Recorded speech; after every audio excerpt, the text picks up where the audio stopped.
Welcome to the Thrive Show. My name is Kim O'Neill, and today I have with me Carrie Gallant. Carrie is a former practicing lawyer and law professor who now teaches women the art of negotiation and provides strategic consulting for global negotiation teams and more. She was invited by the White House to speak on women's equality, and today she's going to share with us some of her negotiation tips. Welcome, Carrie. Thank you, Kim. I'm so delighted to be here today. I'm glad to have you here speaking on this subject. We don't get into this all too much here. So I would love if you'd first start out by sharing with us, when it comes to negotiating, some people love it and some people hate it. Talk to us about why that is. Well, it's a great observation, Kim. I think a lot of people who really like it is because they've developed the skill set. Perhaps they grew up in a household where they learned how to ask for what they want, and they learned how when you don't get what you want, sometimes that's okay. We don't have to take that personally. It's all part of our growth trajectory here. We're here on Transformation TV, and life is about growth. So is negotiation. I sometimes talk about mastering negotiation as a spiritual path, because it is a development of an inner person, the inner negotiator, as well as the outer negotiator. And, for some people, we get trepidatious about it because we're focused on the performance aspect of it. As though if we ask for something and we don't get what we want, it's a personal rejection.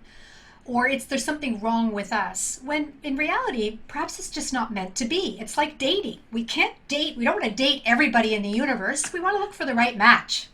Right. Oh, I love that. So let's get a little bit more into what is negotiation. Do people understand that? Can you just explain what that is? Yeah. Thank you, Kim. And it's actually a nice segue from your earlier question, because I think when some people get their knickers in a knot about negotiation, it's because they have a very formal or rigid definition about it. They might have something to do with winning. It might have something to do with competition, i.e. it's only a negotiation if I get what I want and they don't get what they want, or if I win. Now, for some, it is a competitive kind of game. And that kind of can be short-sighted, because when I look at negotiation, what I like to talk about negotiation, to break it down, is it's a kind of conversation. And yes, it can be like a nerve-wracking conversation. We might even call it a difficult conversation. And it follows a lot of the same rules and rhythm of a good conversation. So think about when you've had a good conversation. Why was it a good conversation? Probably because you learned something about the other person and they learned something about you. And that's what a good negotiation conversation is about looking for that match. I talked about the dating idea earlier. We're looking for a match between what it is we want to achieve, which is what we're looking to do in most of our negotiation situations, and what they want to achieve. And is there a match? And perhaps there's an overlap, and we might need to figure out, okay, what do we do with that overlap? And that's part of the negotiation. How do we figure that out? And that leads right into my next question is, why it's so important to consider that other person when negotiation. Would you just talk a little bit more about that aspect? Yes, yeah, absolutely. And again, go back to what makes some people nervous is we're feeling about the performance aspect of it. I mean, think about, I bet everybody who's listening at some point or other has gone for a job interview and been given a job offer, and you may or may not have to try to negotiate the terms of your employment, or as many people focus on negotiating salary. And now money can be a big bugaboo for people, so we get we get nervous about that topic. And really, it's about negotiating the entire part of the relationship. And so when we think about the other person in our negotiation, again, going back to that dating analogy and looking for the match, if we think about that other person as a potential partner or an ally in what it is we're wanting to achieve, that can be a very different conversation than if we look at them as our adversary or our competitor. The energy of our conversation will be different simply by taking that mindset shift towards looking at that other person as an ally or a potential partner. That is fascinating. Well, that leads me into the next question I want to ask you is, how can someone advocate for their future self during a negotiation? Well, actually, Kim, that is actually the brilliant question, because most of us aren't thinking about our future self when we go into negotiation. and it's something I definitely advocate, especially for women, and especially in that those areas where we're negotiating for ourselves, whether it's for a job opportunity, a promotion, or maybe it's your business and you're looking to negotiate with a potential client or a vendor. And rather than think about, again, the performance aspect, how am I performing here? Consider your future self and how when you're negotiating, when you're asking for something, you're asking on behalf of your future self. So think about all the times when you've been thinking about what you want to achieve this year, your goals, maybe this year, whatever kind of long-term plan you might have, or even just be thinking about yourself 5 years down the road.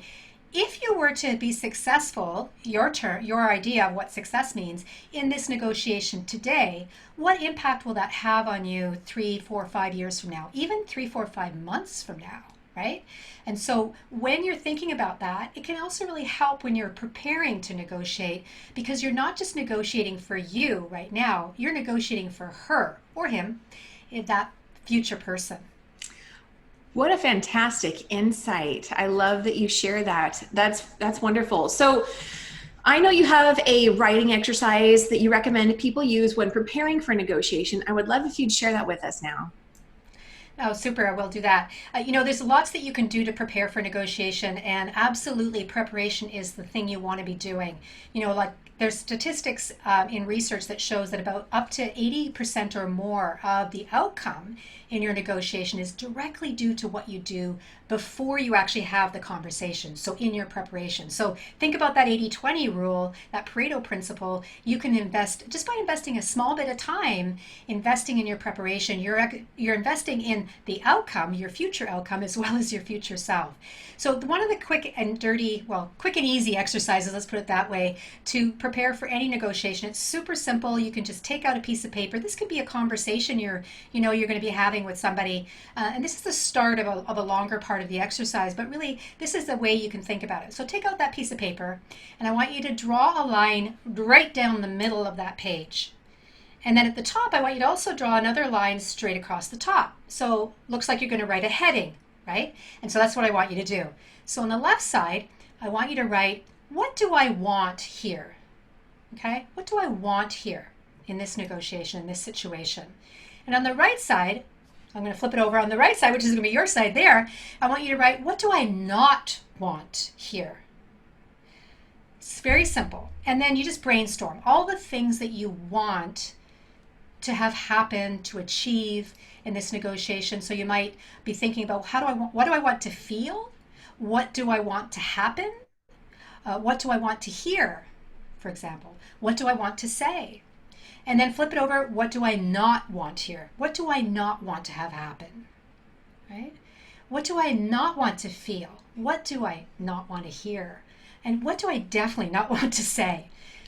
This is a really great exercise to start to get clear on your objectives, is start to get clear on how you might govern the situation, how you might want to lead the conversation, some questions that you might want to ask, some information that you might want to ask for in order to make a good decision. At the end of the day, when we're making a negotiation, we're going to be making a decision.